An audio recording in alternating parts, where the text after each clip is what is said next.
আমি পেয়েছিলাম মাধ্যমিক পাসে 12,000 টাকা স্কলারশিপ, তাও আবার সরকারি স্কলারশিপ। এই স্কলারশিপটা পাওয়া কোনো মাধ্যমিক পাস ছাত্রছাত্রীর ক্ষেত্রে কোনো অসম্ভব কাজ নয়। মাত্র ছোট ছোট 4টে ক্রাইটেরিয়া রয়েছে। এই 4টে ক্রাইটেরিয়া বা শর্ত পূরণ করতে পারলেই তুমিও কিন্তু এই স্কলারশিপে আবেদনের জন্য এলিজেবল রয়েছে। কিন্তু এই স্কলারশিপ পাওয়াটা একটা বড় ব্যাপার, কারণ এই 12,000 টাকা স্কলারশিপ সকলে পায় না। কারণ তারা অ্যাপ্লাই প্রসেস জানে না, যোগ্যতা জানে না, বা জানলেও তারা কিন্তু অ্যাপ্লাই করেই না, কারণ তারা এই টাকাটা ছেড়ে দেয়। তো আমি তোমাদের একদম কমপ্লিট ইনফরমেশন দেবো আমার এক্সপিরিয়েন্সের সঙ্গে, আমি কিভাবে পেয়েছিলাম, এবং তোমরাও কিন্তু সেই একইভাবেই তোমরা কিন্তু এই স্কলারশিপ পেতে পারো, সমস্তটাই বলবো। আর এই স্কলারশিপটা 12,000 টাকা করে দেওয়া হয়। তোমরা সম্পূর্ণ এইচএস কোর্সের জন্য 12,000 করে 24,000 টাকা পাবে ক্লাস 11 এবং ক্লাস 12-এ। মাধ্যমিক পাসের পরে ক্লাস 11-এ পাবে, আর ক্লাস 11-এর পরে ক্লাস 12-এ পাবে। এই দুটো বছরে তোমরা কিন্তু প্রায় 24,000 টাকা স্কলারশিপ পেতে পারো।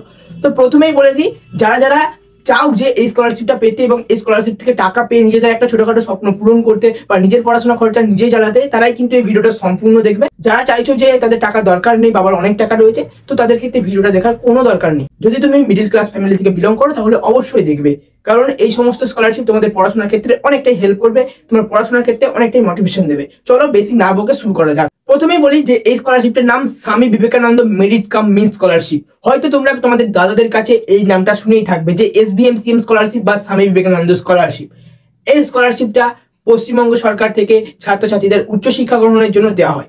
মাধ্যমিক পাসের পর থেকে একদম স্নাতক এবং স্নাতকোত্তর স্তর পর্যন্ত ছাত্রছাত্রীদের দেওয়া হয়, অর্থাৎ গ্র্যাজুয়েশন পোস্ট গ্র্যাজুয়েশন পর্যন্ত কিন্তু ছাত্রছাত্রীদের এই স্কলারশিপ দেওয়া হয়। তবে এর সমস্ত প্রসেস রয়েছে এবং ক্রাইটেরিয়া সকলের ক্ষেত্রে একই রয়েছে, সকলের জন্য ক্রাইটেরিয়া একই বা শর্ত একই রয়েছে। সেই শর্ত পূরণ করলে সেই ছাত্রছাত্রী কিন্তু আবেদন করার জন্য এলিজেবল। তো আমি শুধুমাত্র তোমাদের এই মাধ্যমিক পাসের নিয়ে কথা বলবো। মাধ্যমিক পাসের পরে তোমরা কিভাবে এই স্কলারশিপে আবেদন করবে এবং কিভাবে তোমরা এই টাকা কালেক্ট করবে বা কিভাবে তোমরা এই স্কলারশিপের টাকা পাবে, সমস্ত কিছুই বলছি।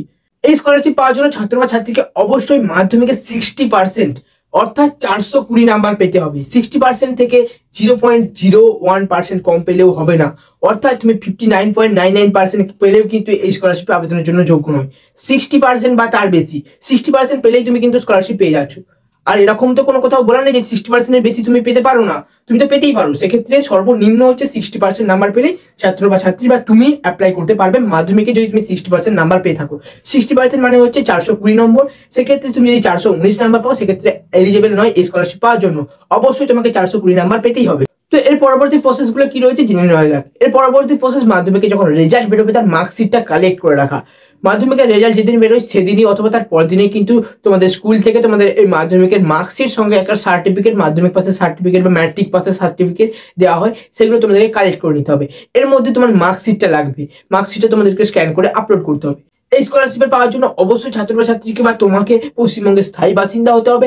তার সঙ্গেই কিন্তু এই স্কলারশিপ পাওয়ার জন্য তোমাকে পশ্চিমবঙ্গ উচ্চ মাধ্যমিক শিক্ষা সংসদ, অর্থাৎ WBCHSC, West Bengal Council of Higher Secondary Education, এই বোর্ডের আন্ডারে যে কোনো স্কুলে পড়াশোনা করতে হবে।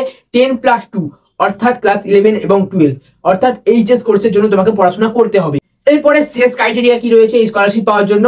এই স্কলারশিপ পাওয়ার জন্য শেষ ক্রাইটেরিয়া রয়েছে তোমার পরিবারের ইনকাম বা বার্ষিক ফ্যামিলি ইনকাম বা অ্যানুয়াল ফ্যামিলি ইনকাম 2,50,000 টাকার কম হতে হবে। 2,50,000 1 টাকা হলেও কিন্তু পাবে না। 2,50,000 টাকা বা তার কম, সর্বোচ্চ 2,50,000 টাকা হতে পারে। এর কম হলে 1 টাকা হলেও তুমি কিন্তু এই স্কলারশিপ পাবে। তোমার পরিবারের বার্ষিক ইনকাম 1 টাকা হলেও কিন্তু স্কলারশিপ পাবে। আমি জাস্ট তোমাদেরকে উদাহরণ দিচ্ছি, এটা কিন্তু 1 টাকা কোনো ফ্যামিলির অ্যানুয়াল ইনকাম হতে পারে না। আমি জাস্ট তোমাদেরকে উদাহরণস্বরূপ বললাম যে 2,50,000 টাকা সর্বোচ্চ, এবার সর্বনিম্ন এর থেকে কম হতেই পারে। এগুলো হলেই কিন্তু তুমি এই স্কলারশিপে আবেদন করার যোগ্য হতে পারো। এমনি যে সমস্ত পশ্চিমবঙ্গের যে অ্যাভারেজ ফ্যামিলিরা রয়েছে, মিডিল ক্লাস ফ্যামিলি, তাদের ক্ষেত্রে কিন্তু 1,20,000 টাকা পর্যন্ত বার্ষিক ইনকাম বা অ্যানুয়াল ইনকাম হয়ে থাকে। টোটাল 4টে এলিজিবিলিটি ক্রাইটেরিয়া রয়েছে। প্রথম হচ্ছে পশ্চিমবঙ্গের স্থায়ী বাসিন্দা হতে হবে। দ্বিতীয় হচ্ছে পশ্চিমবঙ্গ উচ্চ মাধ্যমিক শিক্ষা সংসদের আন্ডারে যে কোনো স্কুলে পড়াশোনা করতে হবে। 3 নম্বর ক্রাইটেরিয়া রয়েছে তোমাকে অবশ্যই মাধ্যমিকে 60% নাম্বার পেতে হবে। আর 4 নম্বর ক্রাইটেরিয়া রয়েছে তোমার পরিবারের বার্ষিক ইনকাম 2,50,000 টাকার বেশি হওয়া চলবে না। এই ছিল 4টে ক্রাইটেরিয়া। এরপরে এই স্কলারশিপে আবেদন করতে গিয়ে কি কি ডকুমেন্ট লেগেছিল, এছাড়াও কিভাবে আমি আবেদন করেছিলাম, আবেদন করতে গিয়ে কি কি প্রবলেম ফেস করেছিলাম, তার সঙ্গে আমি টাকাটা কতদিন বাদে পেয়েছিলাম, এই সমস্ত ইনফরমেশন তোমাদের শেয়ার করে দিই। সেক্ষেত্রে তোমাদের কোনো প্রবলেম হবে না। অবশ্যই এই ইনফরমেশনগুলো সকল ছাত্রছাত্রীর ক্ষেত্রে কিন্তু জেনে রাখা দরকার যারা এই স্কলারশিপ পেতে চায়। তো এই স্কলারশিপে আবেদন করার জন্য বেশ কয়েকটি ডকুমেন্ট লেগেছিল আমার। প্রথমত লেগেছিল মার্কশিট, তারপরে লেগেছিল অ্যাডমিশন রিসিপ্ট। যখনই তুমি স্কুলে ভর্তি হবে তখন তোমাকে কিন্তু স্কুলে ফিস দিতে হবে। এবং সেখানে তোমাকে একটা অ্যাডমিশন রিসিপ্ট দেবে যে তুমি সেই স্কুলে পড়াশোনা করছো এবং WBCCর আন্ডারে কিন্তু স্কুলে পড়াশোনা করছো এবং করবে, সেই রকমই একটা রিসিপ্ট দেওয়া হবে।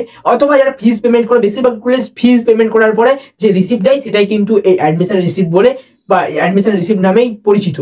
যখনই স্কুলে ফিস পেমেন্ট করবে, সেটা যত টাকা স্কুলের ফিস রয়েছে সেই অনুযায়ী তুমি ফিস পেমেন্ট করলে সেই ফিজের যে রিসিপ্ট দেবে সেই রিসিপ্টটাই কিন্তু অ্যাডমিশন রিসিপ্ট বা ফিস রিসিপ্ট। এটা কিন্তু স্কলারশিপে আবেদন করার জন্য মাস্ট চাই। এটাই কিন্তু প্রমাণ যে তুমি পড়াশোনা করছো, এটাই তার প্রমাণ। তো প্রথম কি রয়েছে মার্কশিট, দ্বিতীয় হচ্ছে এই ফিজ রিসিপ্ট, তৃতীয় হচ্ছে তোমার পরিবারের বার্ষিক ইনকাম সার্টিফিকেট লাগবে, যেটা তোমাদের বললাম যে ইনকাম ক্রাইটেরিয়া কতটা রয়েছে, যে 2,50,000 টাকা পর্যন্ত তোমার পরিবারের বার্ষিক সর্বোচ্চ ইনকাম বা ম্যাক্সিমাম ইনকাম হতে পারে, তার কম তো হতেই পারে। এই যে ইনকামটা হচ্ছে এই ইনকাম সার্টিফিকেট লাগবে। ইনকাম সার্টিফিকেটের ক্ষেত্রেও কিন্তু কয়েকটা ভাগ রয়েছে। প্রথমত ইনকাম সার্টিফিকেট অ্যাপ্লাই করার জন্য তোমার বাবা যদি কোনো জব বা এমপ্লয়মেন্ট কোথাও না থাকে, সেক্ষেত্রে কিন্তু তোমাকে পঞ্চায়েতে যেতে হবে। তুমি যদি পঞ্চায়েত এলাকায় বসবাস করো সেক্ষেত্রে পঞ্চায়েতে যাবে এবং পঞ্চায়েত থেকে ইনকাম সার্টিফিকেট কালেক্ট করবে। অথবা তুমি যদি মিউনিসিপ্যালিটি এলাকায় বসবাস করো সেক্ষেত্রে মিউনিসিপ্যালিটি থেকে এই ইনকাম সার্টিফিকেটটা কালেক্ট করবে। তারপরে তোমার কাজ হবে গ্রুপ এ গ্যাজেটেড অফিসারের কাছ থেকে সেই ইনকাম সার্টিফিকেটটাকে ফাইনাল করিয়ে নেওয়া বা সার্টিফাইড করিয়ে নেওয়া। এটা কিভাবে করবে? যারা পঞ্চায়েত এলাকায় বললাম যে পঞ্চায়েত থেকে ইনকাম সার্টিফিকেট নেবে, সেটাকে বিডিওর ইনকাম সার্টিফিকেটের জন্য অ্যাপ্লাই করবে। বিডিও হচ্ছে গ্রুপ এ গ্যাজেটেড অফিসার। সেখানে কিন্তু তোমাদেরকে অ্যাপ্লাই করতে হবে, অনলাইনেই অ্যাপ্লাই করবে এবং তারপরে অফলাইনে গিয়ে সেখানে সিগনেচার করিয়ে আসতে হবে। সেটা হচ্ছে বিডিওর ইনকাম সার্টিফিকেটের প্রসেস। এই বিষয়ে কিন্তু আমার চ্যানেলে, হ্যাঁ আমার চ্যানেলে স্বামী বিবেকানন্দ স্কলারশিপ পাওয়ার বিষয়ে বিভিন্ন ডকুমেন্ট তৈরি থেকে শুরু করে ইনকাম সার্টিফিকেট তৈরি, সেটা মিউনিসিপ্যালিটি হোক বা বিডিও, সমস্ত কিছুরই কিন্তু ভিডিও দেওয়া রয়েছে। এই ভিডিওগুলো কোথায় পাবে? কোথাও খুঁজতে যেতে হবে না বা চ্যানেলে স্ক্রল করে যেতে হবে না। জাস্ট চ্যানেলটা ওপেন করবে, চ্যানেলে তোমরা ক্লিক করলে, এখন ভিডিও দেখছো তখন ভিডিওটা কিন্তু চ্যানেলের নাম রয়েছে। ওপেন করলে, ওপেন করার পরে দেখো এখানে তোমাকে হোম, ভিডিও, শর্টস, তারপরে দেখো প্লে লিস্ট বলে একটা অপশন রয়েছে। প্লে লিস্ট অপশনে ক্লিক করবে, দেখো SBMCM স্কলারশিপের একটা প্লে লিস্ট রয়েছে, এটাই ক্লিক করে দেবে। দেখো এখানে সম্পূর্ণ তোমাদের জন্য আবেদন প্রক্রিয়া থেকে শুরু করে ডকুমেন্ট প্রসেসিং বা তোমাদের ইনকাম সার্টিফিকেটের তৈরি সমস্ত ভিডিও কিন্তু দেওয়া রয়েছে। তোমাদের কিন্তু অবশ্যই এগুলো দেখে নিতে হবে। আমরা কিন্তু প্রপার ইনফরমেশন শেয়ার করেছি এবং নিজেদের এক্সপিরিয়েন্সের মাধ্যমে তোমাদের শেয়ার করেছি যে তোমাদেরকে কি কি প্রবলেম ফেস করতে হতে পারে বা কিভাবে কোনটা সমাধান করবে, সমস্ত কিছু কিন্তু আমরা নিজেদের থেকে কিন্তু তোমাদের শেয়ার করেছি। অবশ্যই সেই প্লেলিস্টটা তোমরা চেক করে নিতে পারো। এরপরে পরবর্তী প্রসেসগুলো বলি। তো প্রথমত মার্কশিট ছিল, দ্বিতীয় তোমার হচ্ছে ফিজ রিসিপ্ট, তৃতীয় ইনকাম সার্টিফিকেট। পঞ্চায়েত এলাকায় বসবাস করলে পঞ্চায়েত থেকে করিয়ে বিডিও ইনকাম সার্টিফিকেট করতে হবে এবং তারপরে যদি তুমি মিউনিসিপ্যালিটি এলাকায় থাকো তাহলে মিউনিসিপ্যালিটি থেকে করিয়ে গ্রুপ এ গ্যাজেটেড অফিসারের কাছ থেকে সিগনেচার করিয়ে নিতে হবে। এরপরে তোমাদের আরো দুটি ডকুমেন্ট লাগবে, সেটা হচ্ছে আধার কার্ড এবং ব্যাংক অ্যাকাউন্ট। আধার কার্ডের সঙ্গে ব্যাংক অ্যাকাউন্ট সিডিং থাকতে হবে বা লিঙ্ক থাকতে হবে। এক কথায় বলতে গেলে আধার কার্ড ব্যাংক অ্যাকাউন্ট লিঙ্ক থাকতে হবে। কেন বলছি? বর্তমানে এই স্কলারশিপে কিন্তু আধার ভেরিফিকেশনের মাধ্যমে আধার কার্ডের সঙ্গে যে ব্যাংক অ্যাকাউন্ট লিঙ্ক রয়েছে বা তুমি যে অ্যাকাউন্টটা দেবে সেই অ্যাকাউন্টটা আধার কার্ডের সঙ্গে লিঙ্ক আছে কিনা সেটা দেখেই কিন্তু সেই অ্যাকাউন্টে টাকা পাঠানো হচ্ছে। কিভাবে পাঠানো হচ্ছে? নেফট বা RTGS, real time gross settlement বা ন্যাশনাল ইলেকট্রনিক ফান্ড ট্রান্সফার, এই দুটো প্রসেসের মাধ্যমে কিন্তু তোমাদের টাকা পাঠানো হচ্ছে এই স্কলারশিপে। অবশ্যই তোমাদের কিন্তু ব্যাংক অ্যাকাউন্টের সঙ্গে আধার কার্ড লিঙ্ক থাকতে হবে এবং তোমার ব্যাংক অ্যাকাউন্ট বা আধার কার্ডের ক্ষেত্রে তোমার নিজের নামের কোনো ডিফারেন্স বা ভুল থেকে থাকে অবশ্যই সেগুলো সংশোধন করিয়ে নেবে। অর্থাৎ তোমার মাধ্যমিকের অ্যাডমিট কার্ড এবং তোমার আধার কার্ড এবং তোমার ব্যাংক অ্যাকাউন্ট, এই তিনটাতেই কিন্তু একই নাম থাকতে হবে, তিনটেই কিন্তু একই থাকতে হবে, তাহলে কিন্তু স্কলারশিপ পাবে। এই নিজের নামের ভুলের ক্ষেত্রে কিন্তু অনেক ছাত্রছাত্রী স্কলারশিপ পায় না, আমি তোমাদের সম্পূর্ণ বলে দিলাম। এরপরে বলি, এই স্কলারশিপের আবেদন কিন্তু প্রায় বছরের শেষের দিকেই শুরু হয়। 2024-25 শিক্ষাবর্ষে, অর্থাৎ 2024 সালে, এই শিক্ষাবর্ষে কিন্তু নভেম্বর মাসে আবেদন শুরু হয়েছে। তার আগের বছর 2023-24 শিক্ষাবর্ষ বা 2023 সালে কিন্তু এই স্কলারশিপের আবেদন প্রায় অক্টোবরে শুরু হয়েছিল। এরকমই প্রায় বছরের শেষের দিকেই বর্তমানে এই মেরিট কাম স্কলারশিপটাতে কিন্তু আবেদন হয় বা স্বামী বিবেকানন্দ স্কলারশিপে আবেদন শুরু হয়। প্রথমে ফ্রেশ আবেদন শুরু হয় এবং তারপরে রিনিউয়াল আবেদন শুরু হয়। এখানে কিন্তু তোমাদেরকে অনলাইনে আবেদন করতে হবে। আমি আবেদন যেভাবে করেছিলাম, আমার দাদা করে দিয়েছিল, সে আবেদনের প্রসেসের ভিডিও কিন্তু ওই প্লে লিস্টে রয়েছে, তোমরা কিন্তু দেখে। তোমরা যদি ওই প্লে লিস্টটা দেখে দেখে সম্পূর্ণ আবেদন করো সেক্ষেত্রে তোমাদের মাত্র হয়তো 50 টাকা খরচ হতে পারে সর্বোচ্চ। সেই 50 টাকা খরচটাও কিভাবে হবে? তোমাদেরকে দু একটা প্রিন্ট আউট করতে হবে ওই ইনকাম সার্টিফিকেটের তৈরির জন্য বা ইনকাম সার্টিফিকেটের জন্য বিডিও বা মিউনিসিপ্যালিটি যেতে পারে। এছাড়াও তুমি কিন্তু তোমার মোবাইলের মাধ্যমে সম্পূর্ণ অ্যাপ্লিকেশন করতে পারো, কোনো ভুল হবে না, কারণ আমাদের সম্পূর্ণ প্রবলেম সলভ সহ তোমাদের কিন্তু ভিডিও বানিয়ে দিয়েছি। ফর্মের কোথায় কি ফিল আপ করতে হবে, কিভাবে ফিল আপ করবে, কোন কোন ভুলগুলো করবে না, সমস্ত কিছু সেখানে ভিডিওতে বলে দেওয়া রয়েছে। ভিডিওটা তোমরা প্লে লিস্টের মধ্যে পেয়ে যাবে, অবশ্যই দেখে। তো যখনই আবেদন শুরু হয়, আমি আবেদন করি না, এক সপ্তাহ বাদে, ধরো আজকে শুরু হয়েছে, আমি প্রায় 7 দিন বাদে কিন্তু আবেদন করেছিলাম। কারণ যখনই আবেদন শুরু হয় সেক্ষেত্রে কিছু কিছু সমস্যা দেখা দিতে থাকে। সেই সমস্যাগুলো কিন্তু টেকনিক্যাল এরর হতে পারে, টেকনিক্যাল সমস্যা হতে থাকে। কারণ নতুন একটা বছরে আবেদন শুরু, সেক্ষেত্রে প্রচুর অসুবিধা হয় বা প্রচুর টেকনিক্যাল এরর বা টেকনিক্যাল সমস্যা হতে থাকে। সেগুলোকে এড়িয়ে চলার জন্য তোমাদেরকে কিন্তু অবশ্যই এক সপ্তাহ বাদে আবেদন করতে হবে। আমিও কিন্তু আবেদন করে দিয়েছিলাম, এবং আবেদন করার পরে একবার সেখান থেকে অ্যাপ্লিকেশন বেরোবে। সেই অ্যাপ্লিকেশন তোমাদেরকে প্রিন্ট করতে হবে এবং স্কুলে জমা দিয়ে আসতে হবে, যাতে স্কুল তোমার ওই আবেদনটাকে অ্যাপ্রুভ করে। যখনই কোনো একটা আবেদন হয় সেক্ষেত্রে কিন্তু যেই স্কুল থেকে বা যেই স্কুলের ছাত্রছাত্রীরা আবেদন করে সেই স্কুলের কাছে একটা ভেরিফিকেশনের জন্য যায়, যে স্কুল থেকে আবেদন এসেছে ছাত্রছাত্রীরা কি তোমাদের স্কুলের ছাত্রছাত্রী, এরকমই কিন্তু একটা ভেরিফিকেশন আসে। তাই জন্য তোমাদেরকে অ্যাপ্লিকেশন যেটা হবে, ফাইনাল অ্যাপ্লিকেশনের পরে প্রিন্ট করার জন্য একটা অ্যাপ্লিকেশন দেবে, যেটাকে প্রিন্ট করিয়ে স্কুলে জমা দিয়ে আসতে হবে। তাহলে স্কুল থেকে ভেরিফিকেশন করিয়ে দেবে। তো আমার 1 মাস বাদে ভেরিফিকেশন হয়ে যায়, এবং তারপরে আমি অপেক্ষা করতে থাকি যে আমার কবে টাকা আসবে ব্যাংক অ্যাকাউন্টে। তারপরে এখানে ভেরিফিকেশন হতে থাকে। প্রথমে আমার স্কুলের ভেরিফিকেশন, তারপর district level verification, block verification, state level verification, সমস্ত ভেরিফিকেশন গুলো কমপ্লিট হওয়ার পরে দেখি যে আমার অ্যাপ্লিকেশন অ্যাপ্রুভ হয়ে গেছে। অবশ্যই তোমাদেরকে কিন্তু অ্যাপ্লিকেশন করার পরে এই স্ট্যাটাস গুলো চেক করে নিতে হবে, যে কোথায় কোথায় অ্যাপ্রুভ হয়েছে, কোথায় কোথায় বাকি রয়েছে, কোনো প্রবলেম হয়েছে কিনা, বা কোনো কোথাও ভুল আছে কিনা। ভুল হলে কিন্তু অ্যাপ্রুভাল দেবে না। সেক্ষেত্রে তোমাদেরকে চেক করে নিতে হবে কোথাও ভুল আছে কিনা, সেই ভুলটা আবার সংশোধন করতে হবে। সেই সমস্ত বিষয়ে কিন্তু ভিডিও বানিয়ে দেওয়া রয়েছে, দেখে নেবে। আমি এখন আপাতত তোমাদেরকে সমস্ত এক্সপিরিয়েন্স গুলো শেয়ার করছি। আমার কোনো ভুল ছিল না, অ্যাপ্রুভ হয়ে যায়। এবং তারপরে দেখি যে এটা লেখা রয়েছে application sanctioned, fund is not disbursed yet, মানে এখনো পর্যন্ত স্কলারশিপের টাকা দেওয়া হয়নি বা ফান্ড দেওয়া হয়নি। তারপরে কয়েকদিন বাদেই দেখি যে ফান্ড দেওয়া শুরু হয়েছে, এবং ফান্ড দেওয়ার 1 সপ্তাহের মধ্যে কিন্তু আমার ব্যাংক অ্যাকাউন্টে টাকা এসে যায়। প্রথমত একটা মেসেজ আছে, আমি দেখো স্ক্রিনে দিচ্ছি। এই মেসেজটা আছে যে আমার এই স্কলারশিপের টাকা ব্যাংক অ্যাকাউন্টে দেওয়ার জন্য শিডিউল করা হয়েছিল। তারপরে আমি ব্যাংক অ্যাকাউন্টের মেসেজ দিই, এবং ব্যাংক অ্যাকাউন্ট থেকে মেসেজের মাধ্যমে চেক করে নিই যে আমার ব্যালেন্স কি রয়েছে। সেখানে দেখলাম যে এরকম একটা মেসেজ আমাকে দিয়েছে যে আমার ব্যাংক অ্যাকাউন্টে 12,000 টাকা ক্রেডিট হয়েছে।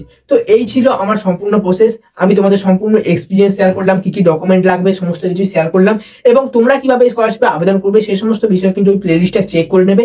সেই প্লেলিস্টে সমস্ত কিছু দেওয়া রয়েছে। মাত্র 50 টাকা খরচ করে তোমরা কিন্তু 12,000 টাকা স্কলারশিপ পেয়ে যেতে পারো। অবশ্যই কিন্তু সেই প্লেলিস্ট থেকে সমস্ত ভিডিওগুলো দেখে নেবে। অবশ্যই এবং অবশ্যই এই ভিডিও তোমাদের ফ্রেন্ডদের সঙ্গে শেয়ার করে দেবে। অনেক ছাত্রছাত্রী কিন্তু এই স্কলারশিপের ব্যাপারে জানে না, সেক্ষেত্রে কিন্তু এই স্কলারশিপগুলো তারা মিস করে যেতে পারে। তাই তারা যাতে এই স্কলারশিপগুলো মিস না করে, তাই জন্য ভিডিওটা শেয়ার করে দেবে। সেক্ষেত্রে তোমার বন্ধুরও অনেক হেল্প হয়ে যাবে যারা মিডিল ক্লাস ফ্যামিলি থেকে বিলং করে, কারণ এই স্কলারশিপ তাদের পড়াশোনার একটা মোটিভেশন হয়ে থাকে। অবশ্যই শেয়ার করে দিতে ভুলবে না। ভিডিওটাকে লাইক করে চ্যানেলটাকে সাবস্ক্রাইব করে রাখতে পারবে, কারণ এরকমই তোমাদের পরবর্তী সমস্ত স্কলারশিপের আপডেট এই চ্যানেলে আসতে থাকবে। তোমাদের পড়াশোনার নোটস, সাজেশন, এমন সাজেশন আমি তোমাদের শেয়ার করবো, সেই সাজেশনগুলো তোমাদের পরীক্ষাতে আসবে। এবং এসেছি ক্লাস 11-এর যে সমস্ত সাজেশন দিয়েছিলাম আগের বছর যখন সেমিস্টার সিস্টেম প্রথম শুরু হয়েছে, তার ক্লাস 11-এর সেকেন্ড সেমিস্টারে এমন কিছু সাজেশন দিয়েছিলাম যেগুলো পরীক্ষাতে গ্যারান্টি এসেছে। 90% স্কুলে সেখান থেকে প্রায় 90% সাজেশন কমন এসেছে। অবশ্যই তোমরা চ্যানেলটাকে সাবস্ক্রাইব করে রাখতে ভুলবে না। পরবর্তী সমস্ত ভিডিও পাওয়ার জন্য অবশ্যই সাবস্ক্রাইব করার পরে বেল আইকনে ক্লিক করে নোটিফিকেশনটাকে অন করে রাখবে। যারা যারা আজকে ভিডিওটা সম্পূর্ণ দেখলে তাদেরকে অসংখ্য অসংখ্য ধন্যবাদ। এইভাবে সাপোর্ট করতে থাকলে তোমরাও এগিয়ে যাবে, আমরাও এগিয়ে যাবো।